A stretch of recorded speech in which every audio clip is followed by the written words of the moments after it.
पहुंचाएंगे, जहां पर दोस्तों जानेंगे चैनल दिग्गज नेता आप इस शरद वीडियो पवार को ने देखिए, राहुल फिर गांधी मैं को आपसे लेकर के पूरा बड़ा एनालिसिस ऐलान कर दिया सुनाऊंगा। है। जी हां दोस्तों, राहुल गांधी ही होंगे 24 के चुनाव में विपक्ष का चेहरा, पीएम पद के लिए सबसे मजबूत दावेदार। जी हां दोस्तों, क्या कुछ है पूरी खबर विस्तार से जानेंगे। इसके साथ ही दूसरी तरफ यहां पर मणिपुर हिंसा मामले पर 500 से भी ज्यादा बुद्धिजीवियों ने पीएम मोदी को पत्र लिखा है, भाजपा बैकफुट पर।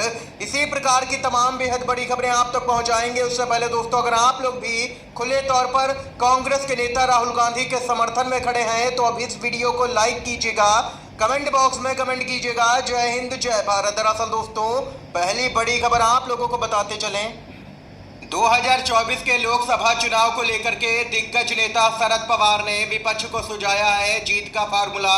राहुल गांधी को लेकर के बड़ा ऐलान किया है। जी हां दोस्तों, जहां से जीत पक्की हो उन्हीं सीटों पर चुनाव लड़े पार्टियां। एनसीपी के प्रमुख शरद पवार की तरफ से बड़ा बयान आया है।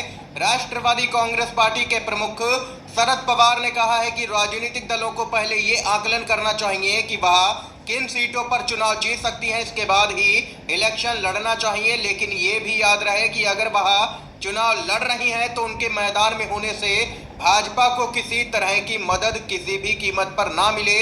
और इतना ही नहीं, राहुल गांधी को लेकर के भी शरद पवार ने बड़ा ऐलान किया है। उनका कहना है कि राहुल गांधी एक दिग्गज नेता हैं और अगर राहुल गांधी विपक्ष की तरफ से पीएम पद के उम्मीदवार बनते हैं तो वो इस बात का समर्थन करेंगे खुले तौर पर।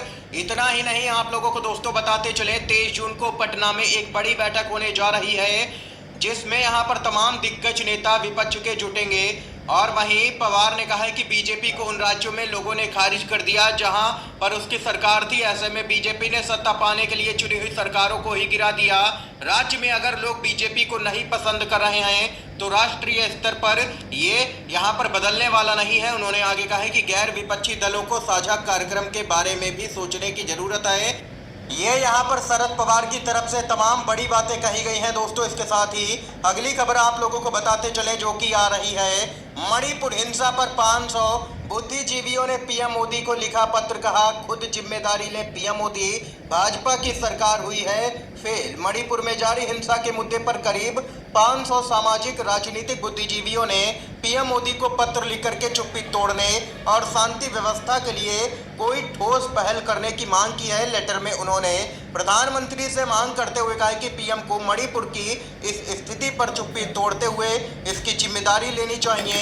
ये भी कहा गया है कि हिंसा को तुरंत रोका जाए क्योंकि इस कारण लोगों के जीवन, आजीविकाओं और संपत्ति की लगातार हानि हो रही है। लोगों के बीच में लगातार दहशत का माहौल बना हुआ है। और इतना ही नहीं, तथ्यों की जांच के लिए अदालत की निगरानी में एक ट्रिब्यूनल का गठन किया जाए, ये भी पत्र में मांग की गई है। इसके साथ ही यहाँ भी आप लोगों को बताते चले, पत्र में भाजपा पर भी निशाना साधा गया है। पत्र में कहा गया है कि बीजेपी अपने राजनीतिक फायदे के लिए सदियों पुराने जातीय तनाव को लगातार बढ़ावा दे रही है और हिंसा को रोकने में भाजपा सरकार नाकाम है। इसलिए यहाँ पर खुद मणिपुर हिंसा की जिम्मेदारी पीएम को लेनी चाहिए। दोस्तों, अगर आप लोग भी 500 बुद्धिजीवियों की मांग का समर्थन करते हैं, उनके समर्थन में खड़े हैं, तो वीडियो को लाइक करके अपना समर्थन भी दर्ज करवा सकते हैं। एक और अपडेट आप लोगों को बताते चलें, राज्यसभा के अंदर कमजोर हो जाएगी भाजपा, बढ़ेगी कांग्रेस पार्टी की ताकत, कई बीजेपी मंत्रियों का कटेगा पत्ता।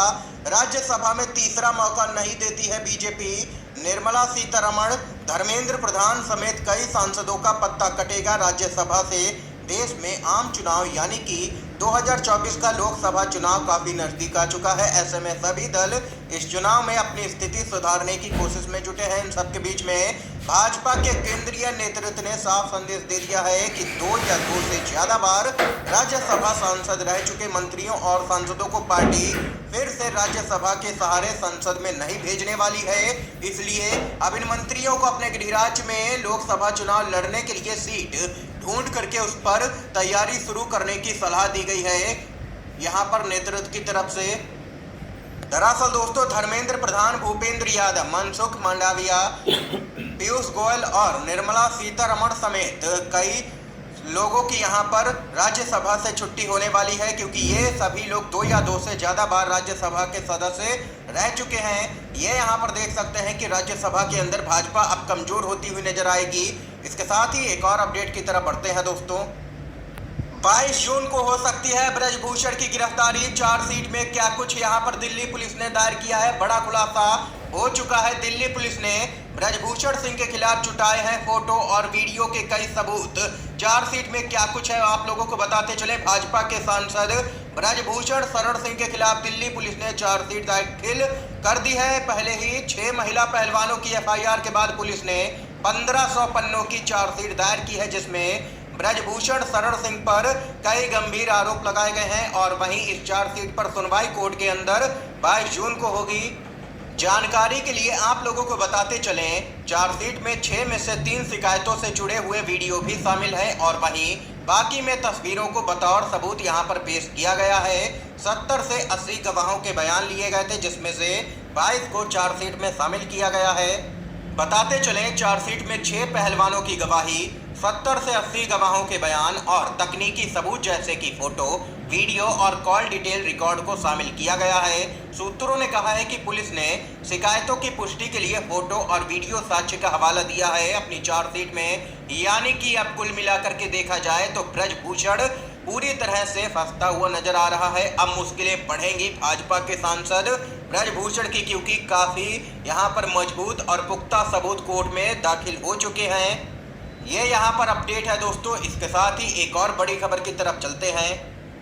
कांग्रेस के बाद अब यूसीसी के विरोध में उतरी है टीएमसी। सरकार पर जमकर के साधा है निशाना। जी हाँ दोस्तों, तृणमूल कांग्रेस ने समान नागरिक संहिता यानी कि यूसीसी मुद्दे पर फिर से लोगों की राय लेने के प्रयास के लिए केंद्र सरकार पर निशाना साधा है और कहा है कि सरकार हताशा के कारण विभाजनकारी राजनीति को लगातार हवा दे रही है। ये सरकार महंगाई कम नहीं कर पाई, लोगों को रोजगार दे नहीं पाई और लोगों में एकता ला नहीं पाई। इसलिए अब ये सरकार 24 में अपनी चुनावी हार को देखते हुए लोगों को बांटने का काम कर रही है। लोगों को बांटते हुए, समाज को बांटते हुए भाजपा अपनी राजनीति चमकाना चाहती है, लेकिन ऐसा होने वाला नहीं है। ये यहाँ पर टीएमसी के नेता डेरेक ओब्रायन की तरफ से बयान आया है दोस्तों। इस समय की आज की तमाम बेहद बड़ी खबरें थी, मुख्य समाचार थे जो हमने आप लोगों तक पहुंचाए दोस्तों। अगर आप लोगों को